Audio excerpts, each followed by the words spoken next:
जय हिंद दोस्तों। किशोर मत कर अभी गमों की रात है, धज्जियां उड़ा देंगे बस कुछ दिनों की बात है। दोस्तों अब हम आज नेक्स्ट चैप्टर शुरू करने वाले हैं और हमारा जो पहला चैप्टर था लोगरिथम का वो हमने पूरा कर दिया है। आप जाकर वो क्लास से देख सकते हो, बहुत इंपॉर्टेंट है और नए पैटर्न के साथ में हमने क्वेश्चन भी करवाए हैं। देखिए आज जो चैप्टर होगा दोस्तों वो कॉम्प्लेक्स नंबर का होगा।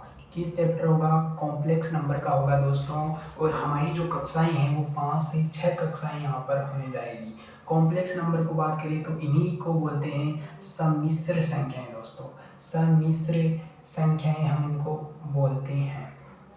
बात करते हैं दोस्तों कि सम्मिश्र संख्याओं का यूज कहाँ पे होता है। देखिए ये जो सम्मिश्र संख्याओं का जो यूज होता है वो हम 3D डायमेंशन में देखते हैं। ये संख्याएं वो होती है जो हमारे ग्राफ में यूज नहीं होती है, ये हमारे ग्राफ पैमाने पर नहीं लिखी जा सकती। इनके लिए एक अलग ग्राफ आता है, उस ग्राफ को बोलते हैं आर्कगेंड समतल। यानी कि सम्मिश्र संख्याओं को जिस ग्राफ पर लिखते हैं दोस्तों, सम्मिश्र संख्याओं को जिस ग्राफ पैमाने पर दर्शाया जाता है उन्हें आर्कगेंड या गॉसियन तल कहते हैं। देखिए दोस्तों वैसे इन संख्याओं को हम मानते हैं कि ये संख्याओं हैं जिनका कभी वास नहीं है, यानी कि ये संख्याएं होती नहीं है। पर अगर हम डीपली अगर हमें पढ़ेंगे तो हमें कुछ ऐसी संख्याएं मिल जाती है जिनका स्क्वायर करने पर माइनस का माना जाता है। तब हम मानते हैं कि ये वे संख्याएं हैं जो काल्पनिक संख्याएं हैं और इनको जिस तल में दर्शाया जाता है, जिस ग्राफ पर दर्शाया जाता है उसे आर्कगेंड तल बोलते हैं या गॉसियन तल उसको कहा जाता है दोस्तों। किसी भी सम्मिश्र संख्या को कैपिटल जेड से दर्शाया जाता है दोस्तों। किसी भी संख्या को कैपिटल जेड से दर्शाया जाता है और इसको इस प्रकार लिखा जाता है x प्लस का आयोटा y दोस्तों। सम्मिश्र संख्याएं होती क्या है? तो जिन संख्याओं का स्क्वायर करने पर दोस्तों नेगेटिव नंबर आता है माइनस के साथ में, उन संख्याओं को सम्मिश्र संख्या कहा जाता है दोस्तों। मान लीजिए कि ये हमारे पास दिया हुआ है x स्क्वायर प्लस का 4 बराबर 0। यहाँ पर क्या वैल्यू रखोगे? कुछ नहीं। अगर हम x की वैल्यू निकालें तो x स्क्वायर बराबर क्या हो गया दोस्तों? माइनस का 4। क्या हो गया? माइनस का 4। अगर हम x की वैल्यू लिखते हैं दोस्तों तो प्लस माइनस का 2। क्या हो गया? प्लस माइनस का 2 और ये प्लस माइनस का √2 दोस्तों। ये आपका हो गया। अब दोस्तों बात करते हैं कि इसका मतलब क्या है। जो माइनस का √2 है ये दोस्तों काल्पनिक संख्या है। कैसी संख्या है? काल्पनिक संख्या है। रूट के अंदर दोस्तों कभी भी नेगेटिव संख्या नहीं ली जाती, लेकिन ये संख्या आ गई, इसको बोलते हैं दोस्तों नेगेटिव संख्या। और यही नेगेटिव संख्या को हम इस तरीके से लिख सकते हैं दोस्तों, इस तरीके से इसको लिखा जा सकता है। और दोस्तों खास बात यह है कि जो सम्मिश्र संख्याओं को आर्कगेंड भाई साहब ने दर्शाया, उन्होंने ये कहा कि जो रूट के अंदर माइनस का 1 है यही तो आयोटा है। यही क्या है दोस्तों? आयोटा है। तो इसी को आयोटा कहा जाता है। हम कहते हैं कि यहाँ पे जो आयोटा है वो √-1 है दोस्तों, इसी को आयोटा कहा जाता है। किसी भी कॉम्प्लेक्स नंबर को z बराबर x प्लस आयोटा के माध्यम से दोस्तों दर्शाया जाता है। यहाँ पर अब हम डीपली भी चर्चा करेंगे, लेकिन ये देखना कि किसी भी नंबर का स्क्वायर करने पर अगर रूट के अंदर नेगेटिव वैल्यू आती है तो वो मान के चलना कि वह न कहीं कॉम्प्लेक्स नंबर का पार्ट बनने वाला है। अब देखिए दोस्तों इनका यूज जो होता है वो 3D डायमेंशन में किया जाता है। और भी अगर हमें डीपली अगर किसी चीज़ की स्ट्रक्चर जाननी है तो कहीं ना कहीं अगर हमें कोऑर्डिनेट जानने हैं तो फिर इन संख्याओं का यूज होता है। इन संख्याओं का यूज दोस्तों रेडियो तरंगों में किस कोऑर्डिनेट में हमें तरंगें पहुंचानी है, किस पॉइंट ऑफ व्यू तो हम वहाँ भी यूज करते हैं, बाकी एक्स्ट्रा चीज़ों में भी यूज होता है जो हम आपको आगे बताएंगे। किसी भी कॉम्प्लेक्स नंबर को दोस्तों x प्लस का आल्टा वाई के रूप में दर्शाया जाता है, और कॉम्प्लेक्स नंबर को जिस तल में दर्शाया जाता है दोस्तों उसको आर्किड या कोशियन तल बोलते हैं।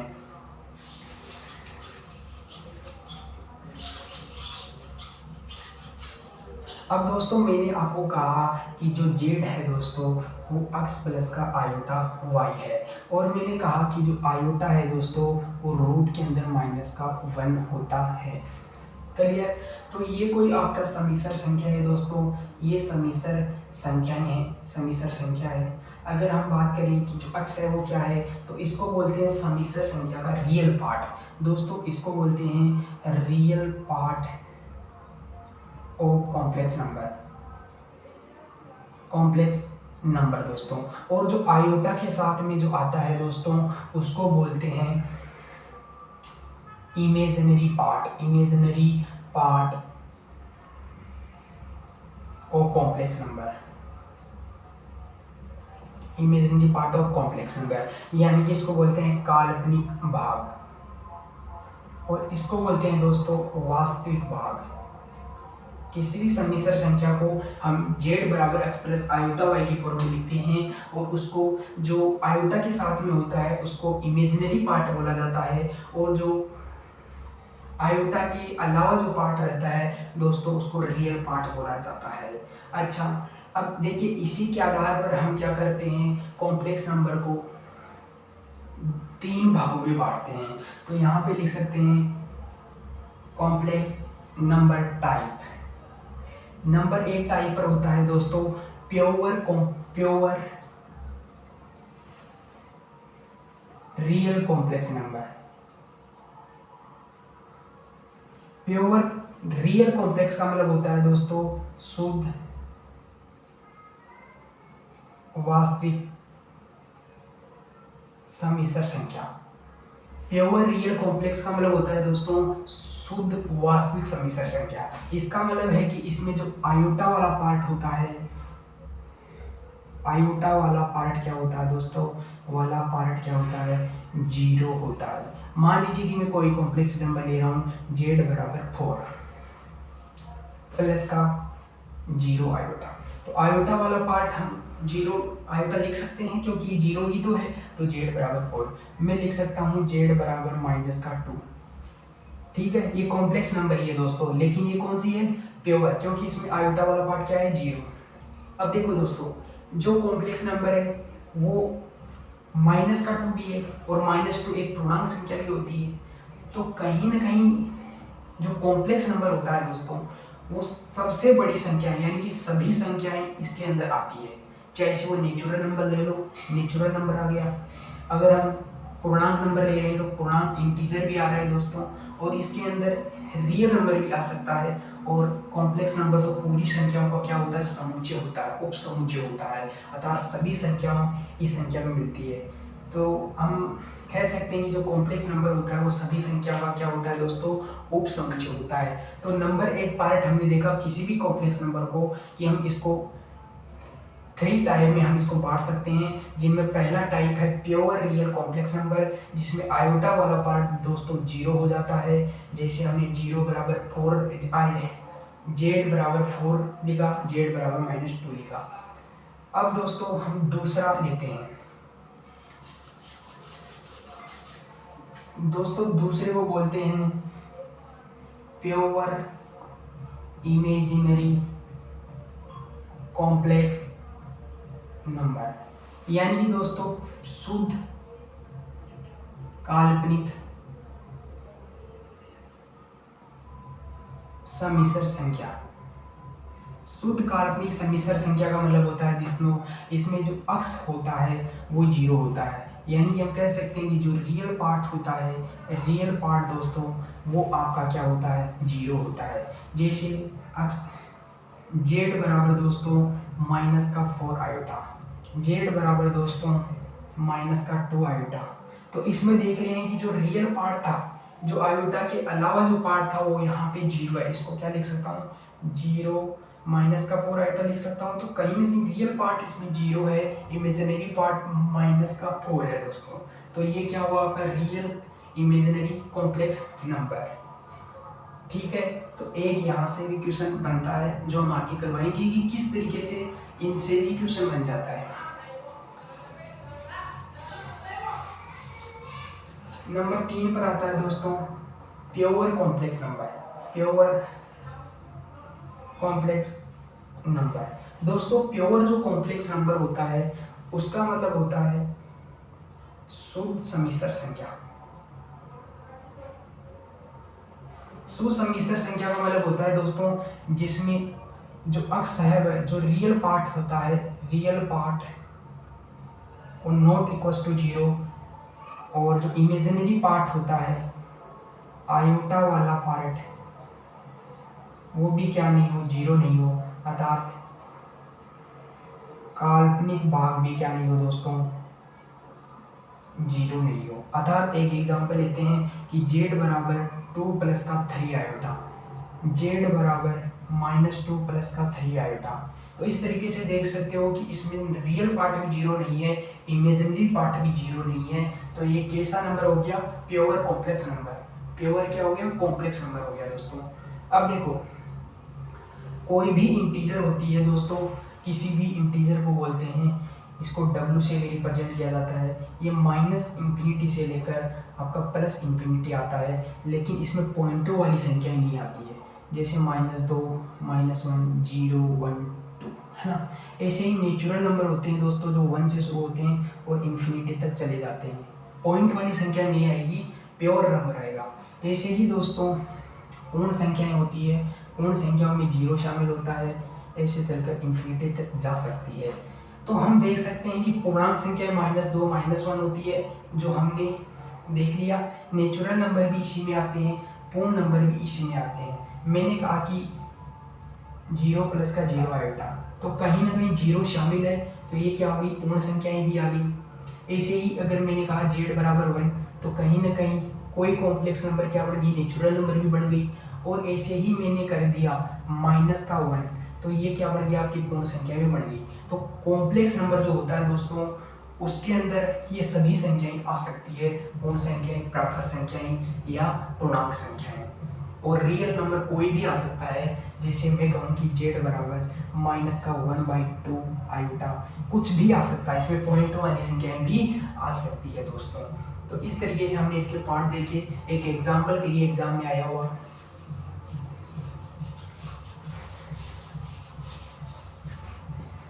एग्जाम्पल है दोस्तों कि 3 प्लस का 2 आयोटा साइन थीटा बटेवा 1 माइनस का 2 आयोटा साइन थीटा। ये एग्जाम्पल आया था और इसमें बोला गया था कि थीटा क्या होगा जब यह कॉम्प्लेक्स नंबर प्योर रियल हो। तो जब भी मैंने बताया था कि कोई भी कॉम्प्लेक्स नंबर प्योर रियल कब होगा, जब उसका आयोटा वाला पार्ट 0 होगा। तो दोस्तों अभी ये जो सम्मिश्र संख्याएं हैं उसका हमको परमीकरण करना पड़ेगा, परमीकरण करके ही हम इसको सॉल्व करेंगे। तो अभी इसका परमीकरण नहीं है तो हम इसको बता नहीं सकते, इसलिए इसका रेसिप्रोकल करना पड़ेगा। यानी कि मैं कह सकता हूँ कि 3 प्लस का 2 आयोटा साइन थीटा अपॉन में 1 माइनस का 2 आयोटा साइन थीटा, इस नीचे वाले हर को यानी कि जो डिनोमीटर है दोस्तों, इसको बोलते हैं डिनोमिनेटर, इसको बोलते हैं निनोमीटर और इसको बोलते हैं डिनोमीटर। तो डिनोमीटर का आयोटा वाले पार्ट का, याद रखना आयोटा वाले पार्ट का हमें क्या करना है, साइन चेंज करना और मल्टीप्लाई करना ऊपर नीचे। तो आयोटा वाला पार्ट 2 आयोटा साइन थीटा है, इसका हमने साइन चेंज किया और हमने इसका परिमेयीकरण कर दिया। इसको बोलते हैं दोस्तों परिमेयीकरण करना, परिमेयीकरण करना कहते हैं इसको। अब देखो इसको मल्टीप्लाई करेंगे दोस्तों, तो नीचे देखिए कभी भी आपको अगर a माइनस का b और अगर a प्लस का b दिख जाए तो दोस्तों इसका मतलब होता है a स्क्वायर माइनस का b square. Clear, a minus का b a प्लस का b इंटू में हो तो a स्क्वायर माइनस का b स्क्वायर होता है। इसको सोल्व करके हम कर सकते हैं। तो दोस्तों यहाँ पे a है, यहाँ पे b है, यहाँ पे a है, यहाँ पे b है, प्लस का साइन आ गया, माइनस का साइन आ गया, इसको लिख सकते हैं a स्क्वायर माइनस। तो a यहाँ पर 1 है, a का स्क्वायर 1। अब दोस्तों मैं आपको बताता हूँ कि जो आयोटा स्क्वायर है उसकी वैल्यू देखिए, आयोटा की वैल्यू क्या हो गई, आयोटा की वैल्यू √-1 होगी, इसका स्क्वायर करेंगे तो आयोटा स्क्वायर की वैल्यू क्या होगी, -1 हो गई। आयोटा स्क्वायर की वैल्यू क्या होगी, -1 हो गई। तो अब हम इसका करते हैं सॉल्व, तो 1 और 2 का हो गया यहाँ पे 4, साइन साइन से होगा तो साइन स्क्वायर थीटा, और आयोटा आयोटा से होगा तो आयोटा स्क्वायर जो कि -1 है, और माइनस पहले से ही है तो प्लस हो जाएगा दोस्तों, नीचे ही हो गया, ऊपर मल्टीप्लाई करो, 3 प्लस का 6 आयोटा साइन थीटा प्लस का 2 आयोटा साइन थीटा माइनस का 4 साइन स्क्वायर थीटा। ठीक है दोस्तों, अब देखो दोस्तों इसमें आयोटा वाले पार्ट को जोड़ते हैं इन दोनों को, तो इसमें आगे लिख सकता हूँ 3 - 4 साइन स्क्वायर थीटा प्लस का 8 आयोटा साइन थीटा अपॉन में दोस्तों 1 प्लस का 4 साइन स्क्वायर थीटा। अब मैंने कहा था कि आयोटा वाला पार्ट 0 होगा तब प्योर कॉम्प्लेक्स नंबर बनेगी, प्योर रियल कॉम्प्लेक्स नंबर बनेगी। आयोटा वाला पार्ट 0 कर देंगे तो दोस्तों बचा पार्ट ये है, इसको हम क्या लिख सकते हैं, इसको लिख सकते हैं 3 प्लस का 4 साइन स्क्वायर थीटा अपॉन में 1 प्लस का 4 साइन स्क्वायर थीटा प्लस का 8 आयोटा साइन थीटा अपॉन में 1 प्लस का 4 साइन स्क्वायर थीटा, इस तरीके से लिख सकते हैं। अब मैंने कहा कि आयोटा वाला पार्ट अगर 0 हो गया तो एक प्योर रियल कॉम्प्लेक्स नंबर बन जाएगी, प्योर रियल कॉम्प्लेक्स नंबर बन जाएगी दोस्तों। तो इस पार्ट को हमें क्या करना है, 0 करना है। तो मैंने कहा कि 8 आयोटा साइन थीटा अपॉन में 1 प्लस का 4 sine square theta equals to 0। तो इसको उधर भेजेंगे तो 8 आयोटा साइन थीटा बराबर क्या हो गया दोस्तों, 0। अब इसको भी 0 भेज देंगे तो साइन थीटा की वैल्यू क्या आएगी दोस्तों, 0। और याद करना जब भी साइन थीटा अगर साइन एल्फा के बराबर होता है तो इसको लिखा जाता है -1 की power n alpha n pi plus का -1 की पावर n एल्फा लिखा जाता है दोस्तों। n पाई प्लस माइनस की पावर n एल्फा इसको लिखा जाता है। तो हम कह सकते हैं इसको साइन थीटा बराबर साइन 0। तो यहाँ पे तो थीटा है और ये एल्फा है, तो लिखेंगे n पाई प्लस माइनस की पावर n, एल्फा की वैल्यू 0 तो ये पार्ट तो 0, यानी कि आंसर हो गया दोस्तों n पाई, यानी कि थीटा की वैल्यू n पाई रहेगी तब ये प्योर रियल कॉम्प्लेक्स नंबर बन जाएगा। तो इस तरीके से आपके एग्जाम में आता है। एग्जाम में ये भी पूछ सकता है कि प्योर इमेजिनरी कॉम्प्लेक्स नंबर कब होगा, जब थीटा की वैल्यू, तो उस समय हमें रियल पार्ट को 0 करना पड़ेगा, और रियल पार्ट को 0 करेंगे तो दोस्तों हमें यहाँ पर इसको पार्ट को 0 करेंगे तो ये उधर चला जाएगा, तो साइन स्क्वायर थीटा की वैल्यू क्या आ जाएगी, 3/4। तो क्या आ जाएगी दोस्तों, साइन स्क्वायर थीटा की वैल्यू आ गई 3/4। तो हम लिख सकते हैं साइन स्क्वायर थीटा बराबर साइन स्क्वायर π/3 दोस्तों, क्योंकि ये π/3 की वैल्यू है। तो जब भी स्क्वायर में होता है तो दोस्तों अगर मैं कहूँ कि साइन स्क्वायर थीटा बराबर साइन स्क्वायर एल्फा हो तब 2n पाई प्लस माइनस का एल्फा होता है थीटा। क्लियर। तो अब यहाँ पे थीटा रखेंगे, ये साइन के केस में होता है दोस्तों, और यही सिस्टम आपके जब कोस स्क्वायर थीटा बराबर कोस स्क्वायर एल्फा हो तब होता है, और यही टेन स्क्वायर थीटा बराबर टेन स्क्वायर एल्फा हो तब भी यही लगता है 2n पाई प्लस माइनस का एल्फा। तो थीटा क्या होगा, 2n पाई प्लस माइनस का एल्फा कितना है π/3। तो ये होगा तो आपका क्या हो जाएगा, प्योर इमेजिनरी कॉम्प्लेक्स नंबर। बाकी इसका तो राइट आंसर n पाई होगा। इस तरीके से हम करते हैं। अब दोस्तों हमें इसका बेसिक समझना पड़ेगा कॉम्प्लेक्स नंबर का।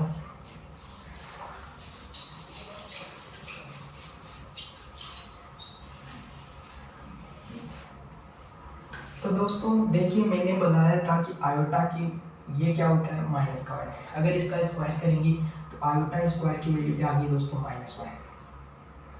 अगर आयोटा की पावर में 3 करता हूँ दोस्तों तो मैंने इस अगर आयोटा की पावर 3 करता हूँ तो मान लो दोनों साइड में आयोटा से इंटू कर रहा हूँ, इधर भी आयोटा से इंटू कर दिया और इधर भी आयोटा से इंटू कर दिया, तो माइनस का आयोटा हो गया, यानी कि आयोटा की क्यूब बराबर माइनस का आयोटा दोस्तों, आयोटा स्क्वायर बराबर माइनस का 1। अगर मैं आयोटा की पावर 4 करता हूँ दोस्तों तो -1 की पावर 2 कर देंगे, क्योंकि इधर भी आयोटा स्क्वायर से इधर भी आयोटा स्क्वायर, -1 इंटू -1, इसको लिख सकते हैं दोस्तों आयोटा स्क्वायर, यानी कि -1 इंटू -1, ये हो गया 1। तो आयोटा की 4 बराबर 1 होता है दोस्तों।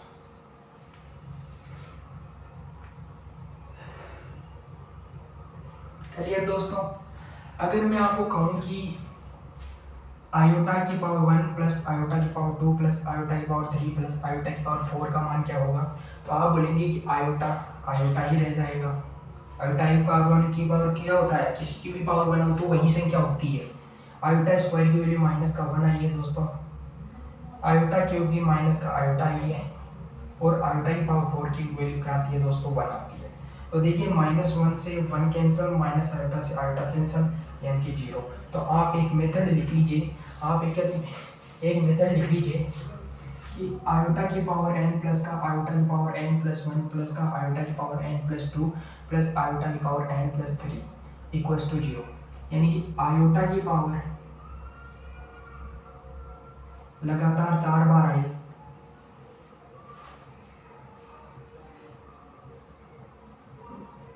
तो आंसर 0 होगा दोस्तों। क्लियर।